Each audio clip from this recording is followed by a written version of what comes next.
Amados, a graça e a paz do Senhor, nós estamos hoje no terceiro estudo de João Batista, mas, na verdade, o propósito é nós estarmos mergulhando na palavra. A gente quer não somente receber o estudo, a gente quer aprender a fazer o estudo.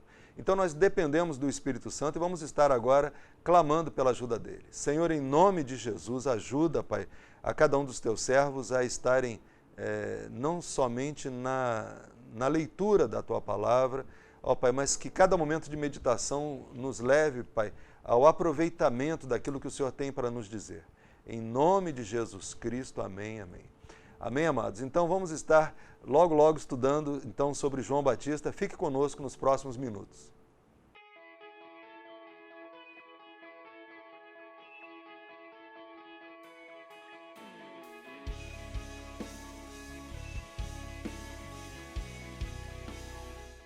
Amados, nós vimos já sobre João Batista algumas partes interessantes sobre o seu ministério e nós aprendemos a visualizar o personagem bíblico. Quanto mais você entende a visão do que está acontecendo, quanto mais for um filme passando na sua frente, melhor para você poder fazer o estudo da Bíblia, amém?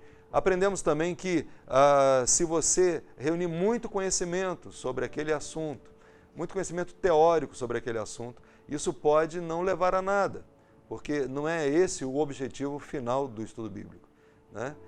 Vimos lá em 1 Coríntios 8, 1, que o saber ensoberbece, mas o amor edifica. Então, o que nós queremos é reunir conhecimento, sim, termos um filme bem claro daquilo que está sendo dito, mas, acima de tudo, pedir ao Espírito Santo que nos mostre a motivação que está por trás de cada ação do personagem bíblico. Isso é o mais importante. E nós vamos ver aqui que João Batista também tinha defeitos, né? Então, hoje, no terceiro estudo, nós vamos estar avaliando os defeitos de João Batista. Acho importante nós entendermos, irmãos, que na motivação do mestre, sempre quando você quer pegar bem profundo na Bíblia, você vai em Jesus. Você vê na motivação do mestre, quando ele escolhe os seus auxiliares, ele escolhe 12 auxiliares, mas ele escolhe um que ele sabia iria traí-lo, né? Ele sabia que seria alguém que iria roubar a bolsa, ele sabia de alguém que iria cometer pecados, mas por que ele deixou que houvesse isso naquele seleto grupo de apóstolos? Porque ele tinha um propósito, de nos ensinar que a igreja tem o lado divino e o lado humano. Nós estamos cercados de pessoas e as pessoas são falhas, como nós somos. Todos são falhos. Então, nós temos que ver o lado do Senhor Jesus agindo em nossas vidas e aí é maravilhoso a gente ver o amor, a misericórdia, a graça e como Ele faz coisas novas a cada dia. Mas temos que ver também que a sua misericórdia é a razão de nós não sermos consumidos, porque nós somos falhos e esse lado humano tem que ser tratado por Deus. Não adianta nós espiritualizarmos, nós irmos para uma atitude negativista, de negação, dizer, não, eu sou perfeito. Isso não existe. O próprio apóstolo Paulo dizia, nós que somos perfeitos, estamos a caminho da perfeição, né? Nós não temos ainda a perfeição em nós. Então, nós temos que localizar, irmãos, o seguinte, era importante que as pessoas valorizassem João Batista. Por quê? Porque Deus investiu muito nele, né? Ele foi cheio do Espírito Santo já desde o ventre materno. Ele recebeu de Deus direções incríveis. Nós vimos quebra de paradigmas tremendos. Basicamente, ele pôs o Velho Testamento de uma forma totalmente nova. Ele quebrou a importância dos sacrifícios, ele rasgou o véu do templo já de antemão, ou seja, preparou o caminho para que a mensagem da graça pudesse nos alcançar. Mas esse homem tão importante, ele também tinha o seu lado humano, e esse lado humano aparece também. Vamos ver, por exemplo, Mateus capítulo 11, então, vamos ver agora Mateus capítulo 11, a partir do verso 1. E aconteceu que, acabando Jesus de dar instruções aos seus 12 discípulos, partiu dali a ensinar e a pregar nas cidades deles. E João Batista, ouvindo no cárcere falar dos feitos de Cristo, enviou 2 dos seus discípulos e a dizer-lhes: és tu aquele que havia de vir ou esperaremos outro? João Batista, do cárcere, pergunta ao mestre: é o Senhor, afinal de contas, o Messias mesmo, ou nós vamos esperar ainda o Messias? Jesus respondendo disse-lhe: ide e anunciai a João as coisas que ouvis e vedes. Os cegos veem, os coxos andam, os leprosos são limpos e os surdos ouvem. Os mortos são ressuscitados e aos pobres é anunciado o Evangelho. E bem-aventurado é aquele que não se escandalizar em mim. Ou seja, João Batista esperava o Messias, né, conforme todos os judeus. O Messias que virá realmente na sua glória, né, e reinará durante 1000 anos aqui na terra. Jesus veio de forma humilde. O Espírito Santo já havia mostrado que era ele. O Espírito Santo já havia vindo na forma de pomba no batismo e a voz do céu havia dito: este é o meu filho amado. João Batista tinha muitos testemunhos de que Jesus era o Messias. Mas a sua velha tradição, as suas raízes antigas do judaísmo começaram a questioná-lo: será que é o Messias?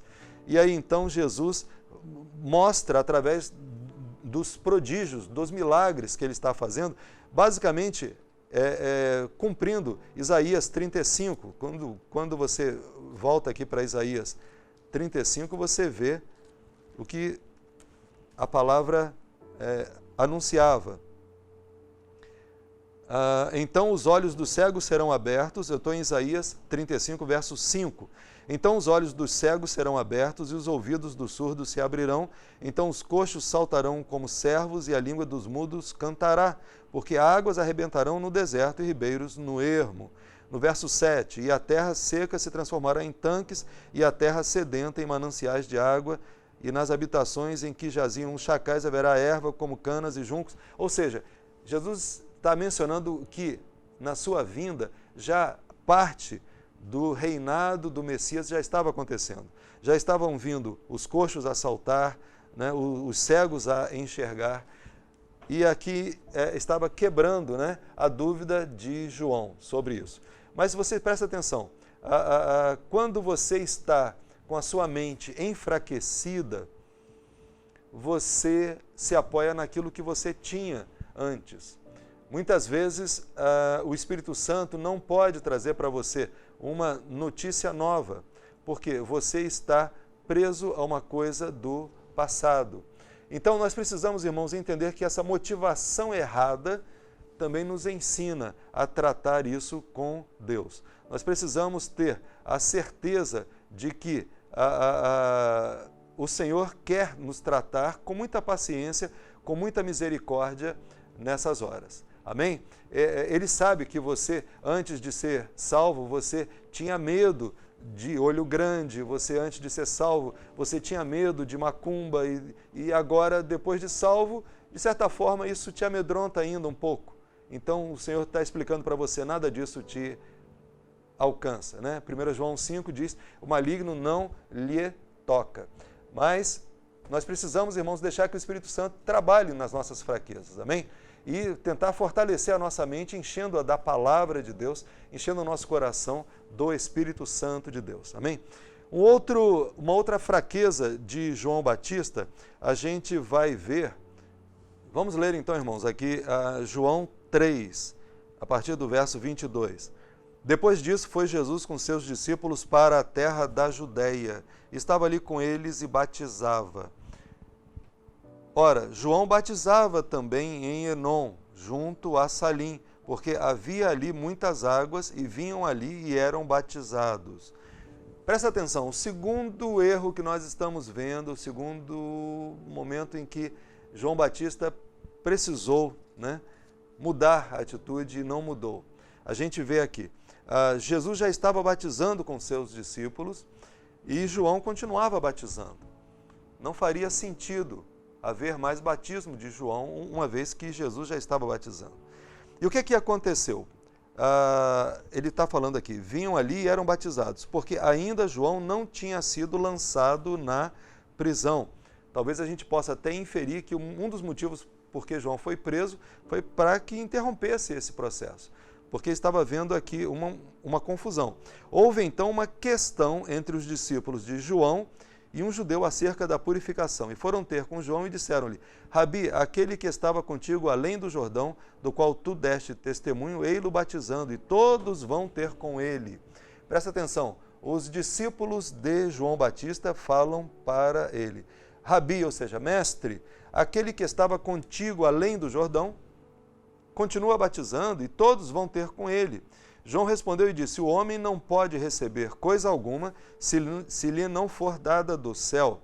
Vós mesmos me sois testemunhas de que eu disse: eu não sou o Cristo, mas sou enviado adiante dele. Aquele que tem a esposa é o esposo, mas o amigo do esposo que lhe assiste e o ouve alegra-se muito com a voz do esposo. Então, ele aqui deveria estar interrompendo os batismos, mas os seus discípulos continuavam batizando. E a gente está vendo o seguinte, que isso gerou confusão. Por que João? Qual foi a motivação? Você só vai aprender alguma coisa, irmãos, do texto, quando você busca a motivação. Qual foi a motivação de João? Motivação muito simples. Imagina que você começa um trabalho e você desenvolve esse trabalho, e o trabalho está sendo uma bênção, confirmado por Deus. Mas você não pergunta a Deus a continuidade como deve ser, você apenas continua fazendo a mesma coisa, sem estar buscando direção de Deus. Então, essa atitude, vamos dizer assim, que faz com que você seja um ritualista, mesmo tendo combatido todos os rituais do Velho Testamento, você crie novos rituais, isso desagrada a Deus. E a gente pode ver isso acontecendo aqui com João Batista, e isso pode acontecer com você e comigo também. Né? Vamos fazer a aplicação prática.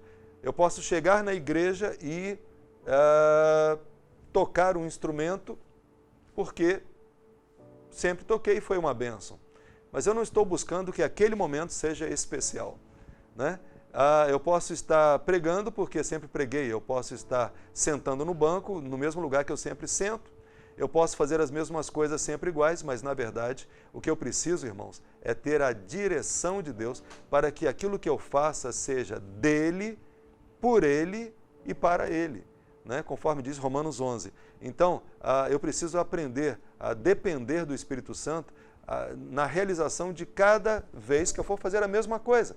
E aí o Espírito Santo vai me direcionar a mudanças que eu preciso fazer, né? E nós vemos que João Batista estava aprendendo também. Então, irmãos, nós vemos que a igreja ela é divina e ela é humana, né? E a parte humana precisa ser tratada pelo Senhor todos os dias. Nós somos assim.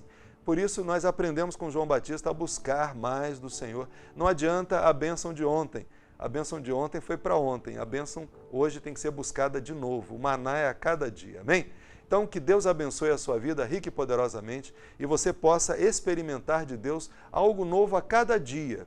Cada culto, cada cântico, seja um novo cântico para o Senhor. Haja uma nova visão do Senhor na sua vida, haja um crescimento do Senhor no seu ministério, em nome de Jesus. Amém, amém.